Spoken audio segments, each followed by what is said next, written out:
ಶಿಡ್ಲಘಟ್ಟ ತಾಲೂಕಿನಲ್ಲಿನ ಪ್ರಸಿದ್ಧ ಧಾರ್ಮಿಕ ತಾಣ ದ್ಯಾವಪ್ಪ ತಾತನ ಪರಸೆಯಲ್ಲಿ ಈ ವರ್ಷವೂ ಜಾತ್ರೆ ಭಕ್ತಿ ಭಾವದಿಂದ ಸಂಭ್ರಮ ಸಡಗರದಿಂದ ಆಚರಿಸಲಾಯಿತು.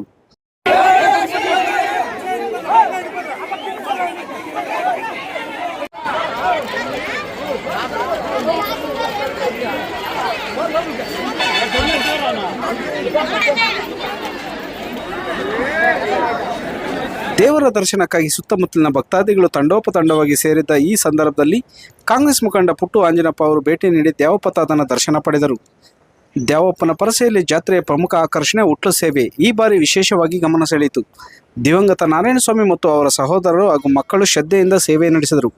ಅಜ್ಜಿಕದನಿನಲ್ಲಿ ಗೌಡನವರ ಕುಟುಂಬವು ಕಾಯಿ ಕಟ್ಟುವ ಮೂಲಕ ಧಾರ್ಮಿಕ ಕಾರ್ಯಕ್ಕೆ ಶ್ರದ್ಧಾ ತೋರಿಸಿದಂತೆ ಈ ಬಾರಿಯ ಜಾತ್ರೆ ಭಕ್ತಿಪರ ಸಂಯೋಜನೆಯಾಗಿ ಮೂಡಿಬಂದಿತು. ದರ್ಶನದ ಬಳಿಕ ಮಾತನಾಡಿದ ಪುಟ್ಟು ಆಂಜನಪ್ಪ, ದ್ಯಾವಪ್ಪ ತಾತ ಹಸುಕರುಗಳಿಗೆ ತಾಯಿತನದಂಥ ಪ್ರೀತಿ ತೋರಿದ ಸಾಧಕ. ಅವರ ಆಶೀರ್ವಾದ ಇಡೀ ಹಳ್ಳಿಗೆ ಶಕ್ತಿಯ ದಾರಿ. ಇಂದಿನ ಸಂಭ್ರಮ ತುಂಬಾ ಪವಿತ್ರವಾಗಿ ಅನುಭವವಾಗಿದೆ ಎಂದರು. ಅಬ್ಲೂಡು ಗ್ರಾಮ ಪಂಚಾಯತಿಗೆ ಸೇರಿದಂತ ಒಂದು ದ್ಯಾವಪ್ಪನ ಗುಡಿ ಅಂತಾನೆ ಪ್ರಸಿದ್ಧಿ ಹೊಂದಿರಂತ ಒಂದು ಧಾರ್ಮಿಕ ಕ್ಷೇತ್ರ, ಪುರಾಣ ಪ್ರಸಿದ್ಧ ಒಂದು ದೇವಸ್ಥಾನ. ಶಿಡ್ಲಘಟ್ಟ ಭಾಗದಲ್ಲಿ ದ್ಯಾವತಾತ್ನವರು ಸಾಕಷ್ಟು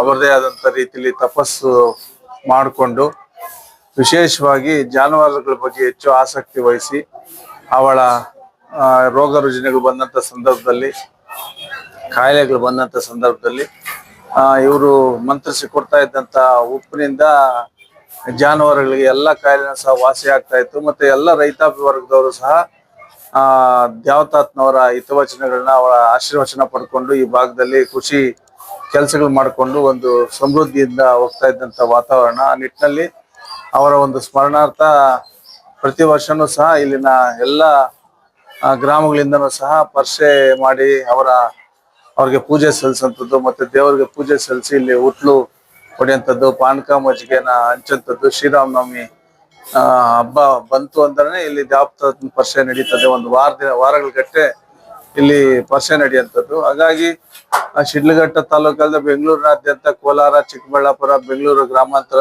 ಎಲ್ಲ ಭಾಗಗಳಲ್ಲೂ ಸಹ ದ್ಯಾವಪ್ಪನ ಗುಡಿಗೆ ಭೇಟಿ ಕೊಟ್ಟು ಅಲ್ಲಿ ಪೂಜೆನ ಸಲ್ಲಿಸಿ ಜಾನುವಾರುಗಳನ್ನ ನಾವು ಏನು ಸಾಕಂತ ಕೆಲಸ ಮಾಡಿದ್ರೆ ಜಾನುವಾರುಗಳು ಹೆಚ್ಚು ಉತ್ಪತ್ತಿ ಆಗ್ತದೆ, ಆರೋಗ್ಯವಾಗಿರ್ತವೆ ಅಂತ ಹೇಳಿ ಒಂದು ಪದ್ಧತಿ, ಒಂದು ನಂಬಿಕೆ. ಆ ನಿಟ್ಟಿನಲ್ಲಿ ಎಲ್ಲ ಕೃಷಿ ಚಟುವಟಿಕೆಗಳು ಚೆನ್ನಾಗಿ ಮಳೆ ಬೆಳೆಯಾಗಿ ಉತ್ತಮವಾದಂತ ಫಸಲು ಬಂದು ಒಳ್ಳೆ ಬೆಲೆ ಸಿಕ್ಕಿ ರೈತರಿಗೆ ಅನುಕೂಲ ಆಗುವಂತ ವಾತಾವರಣ ಭಗವಂತ ಸೃಷ್ಟಿ ಮಾಡ್ಲಿ, ಒಂದು ಆಶೀರ್ವಚನ ಮಾಡ್ಲಿ, ಎಲ್ಲರ ಮೇಲೆ ಸದಾ ಸುಖ ಸಂತೋಷ ನೆಮ್ಮದಿ ನೆಲೆಸುವಂತ ವಾತಾವರಣ ಸೃಷ್ಟಿ ಮಾಡ್ಲಿ ಅಂತೇಳಿ ನಾನು ಈ ದೇವರ ಆಶೀರ್ವಾದ ಪಡ್ಕೊಂಡು ಎಲ್ರಿಗೂ ಒಳ್ಳೇದಾಗ್ಲಿ ಅಂತ ಹೇಳಿ ಶುಭ ಹಾರೈಸ್ತೀನಿ. ಬರುಗು ಬತ್ತಾಸು ಸಿಹಿಗಳನ್ನು ಸಾರ್ವಜನಿಕರಲ್ಲಿ ಹಂಚಿ ಸಂತಸ ಹಂಚಿದ ಅವರು ಸ್ಥಳೀಯ ಅಂಗಡಿಗಳಲ್ಲಿ ವ್ಯಾಪಾರಸ್ಥರೊಂದಿಗೆ ಮಾತುಕತೆ ನಡೆಸಿ ದೇವರ ಕೃಪೆಯಿಂದ ನಿಮ್ಮ ವ್ಯವಹಾರ ದಿನದಿಂದ ದಿನಕ್ಕೆ ಚೆನ್ನಾಗಿರಲಿ ಎಂದು ಶುಭ ಕೋರಿದರು.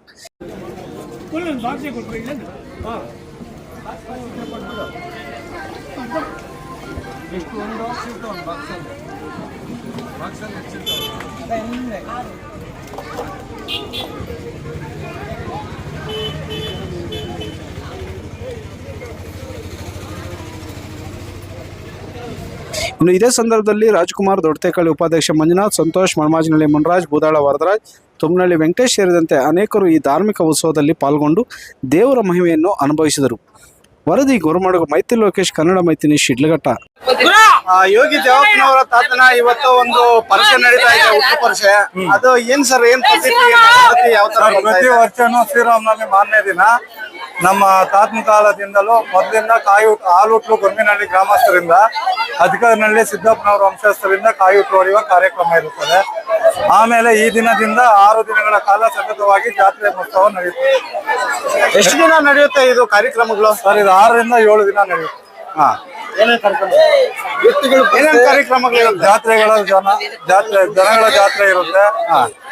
3 ಟೈಮು ಪ್ರಸಾದ ವಿನಿಯೋಗ ಇರುತ್ತೆ. ಇವತ್ತು ನೈಟ್ ಕಾರ್ಯಕ್ರಮಗಳು ಏನಿರುತ್ತೆ? ನಾಟಕ ಇರುತ್ತೆ, ಪಲ್ಲಕ್ಕಿ, ಕೀಲ್ಗೊಮ್ಮೆ, ಪಲ್ಲಕ್ಕಿ, ಈ ತರ ಎಲ್ಲ ಇದು ಕಾರ್ಯಕ್ರಮಗಳು ಇರುತ್ತೆ.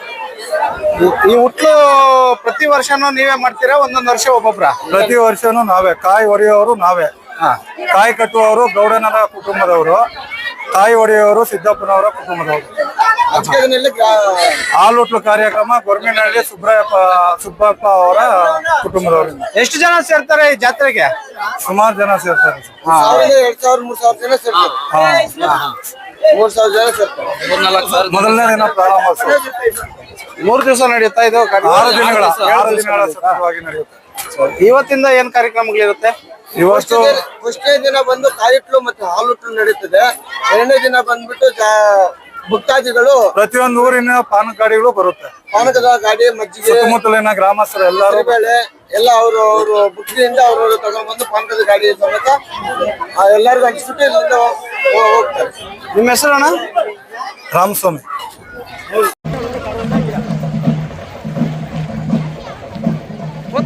ಹಾ ಸುಸ್ಕೊಂತಾನೆ.